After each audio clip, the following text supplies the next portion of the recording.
Hello everyone, welcome back to our podcast, the FTX Safety Reboot module. Last week we were looking at online gender-based violence. Today we are going to look on creating safe space online. My name is Cecilia Maundu. I'm a broadcast journalist. I'm a specialist in gender digital security training, and I'm also a tech blogger. Karibuni. The FTX stands for Feminist Tech Exchange. It is a training curriculum made up of several modules for trainers who work with women's rights and sexual rights activists. This podcast has been made possible by APC, Association of Progressive Communication. APC is a worldwide network of social activists who use the internet to make the world a better place. First and foremost, I want to thank everyone who took time to listen to the podcast last week on online gender-based violence. The feedback was amazing. I'm still getting back to you with the questions that you asked. So today we are going to continue with our podcast. We are going to look at the model of creating safe online spaces. So let's first ask ourselves, what is a safe space online? What does it mean to say that this space is safe? This module is about facilitating learning and building capacity on creating safe online spaces. This module will explore the different ways through which feminist and sexual rights activists can create safe spaces online. This will be done through activities and discussions. So, as you remember, FTX has learning objectives, and one of the objectives of this module will be, first of all, we need to define what is a safe space online. How do we come up with strategies to create these safe spaces online? We'll also be able to develop an understanding of privacy issues and how privacy affects women and their lives. So the best part of FTX is the learning activities. As I said earlier in my podcast, FTX is more of an interaction. That's what makes it so unique compared to other training modules. FTX has come up with activities for every module, and it is through these activities that participants and the trainers get to engage and they get to learn from each other. That's my favorite part of FTX. So under creating safe online spaces, the first activity will be unpacking safe. Well, unpacking safe, you might ask yourself, is what? You might ask yourself, what is unpacking safe? The main purpose of this activity is for participants to express their own definition of a safe space. How we define safe space is on an individual basis. And so many factors affect what we call individual spaces. It could be religion, culture. So many factors affect how we define safe spaces. It could be religion, culture, sexual orientation. So under this activity, every participant will be able to define in their own terms what they think a safe space is. So this activity has 3 stages. The first one is on individual basis. That is, an individual visualizes what is a safe space, and then we come to a small group discussion about safe, and then we go to the whole group to reflect and discuss and identify the commonalities of what people think is a safe space. So what is the objective of this? The most important objective is to define what they mean by safe or private space online. So when it comes to the individual mechanism, you can give your participants 10 minutes. And one way you can do this is ask your participants to close your eyes. So wherever you are, can we close our eyes? Let's try this practically, people. So we close our eyes. And for your information, my eyes are closed as much as you can't see me. So as we close our eyes, let's envision a time in our lives when we felt safe. What are the factors that made us feel safe at that particular moment? And it could also be imaginary. It doesn't have to have happened. It could also be imaginary. You also have an option of drawing this time in your life. So let me give you my version of safe while my eyes are closed. The time I felt so safe in my life is me seated on the shores of the beach at night, and the waves are roaming and they're hitting the shores. It's not about the beach or the time, but the sound of the waves. They calm me down, and the fact that I'm from an island, I'm an island girl, I still feel safe because I'm home. So that is my definition of safe. What is yours?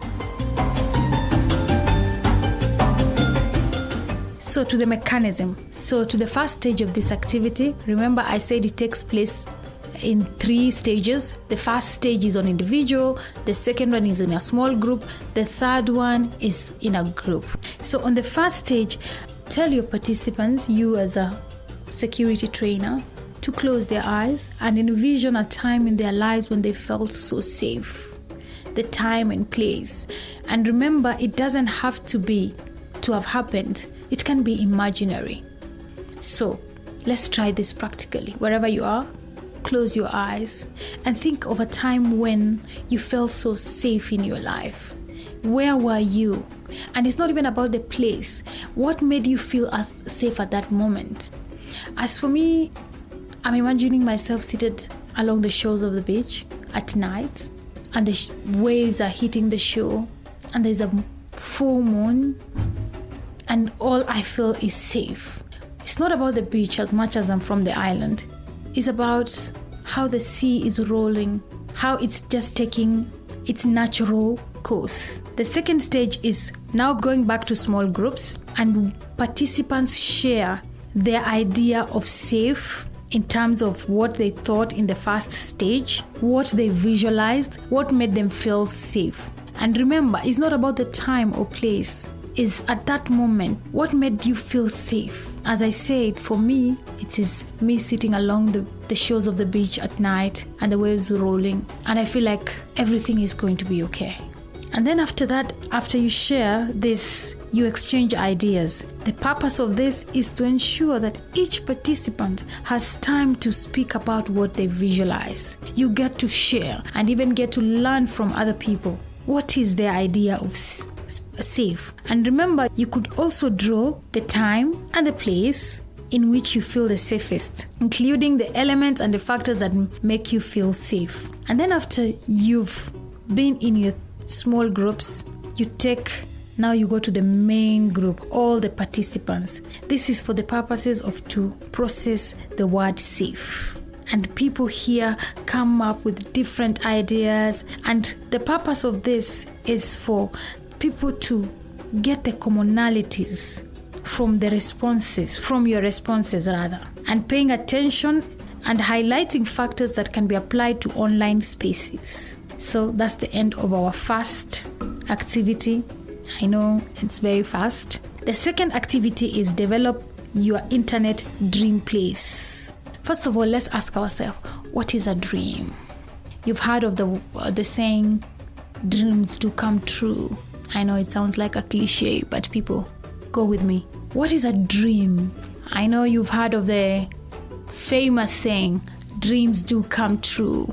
I know it sounds like a cliche, but people, roll with me here. What is your dream of a safe online space? So in these activities, participants consider elements of an online space where their community can thrive, depending on the goals of the group and workshop. So in this activity, participants consider the elements of an online space where their communities can thrive, where their communities can exchange ideas without the fear of intimidation, where sexual rights activists can express themselves without being condemned. So what is the objective of these activities? The objective of this activity is to come up with strategies on how to create safe online spaces, not only for themselves, but for their network. The objective of this activity is to create safe online spaces, not only for themselves, but for their networks. We want to know that the people we care about are also feeling safe online. We want to know that the people we care about and the networks that we interact with feel safe online. This activity is for the people who participate on online spaces. And the first stage, let me call it stage, is to ask ourselves a very important question. Why are we online? The other day I was reading a joke, and somebody was like, somebody sent me a message and told me there's a life outside online, and the other person responded, send me the link. Okay, I'm sure I've cracked your ribs. So the first question we ask ourselves is, why are we online? Why is it important for us to be online? We are living in the era of the digital revolution. Our lives have just been taken by a storm, and we are all online. So, but the question to ask is, why are we online? Why do we need the internet in the first place? So, in this conversation, participants talk about their experiences online and what they are doing online and why the internet is so important in their lives. So, in this activity, the participants will break into small groups, and then as a digital security trainer, you'll have designed questions for them. And these are some of the questions you can be able to ask them.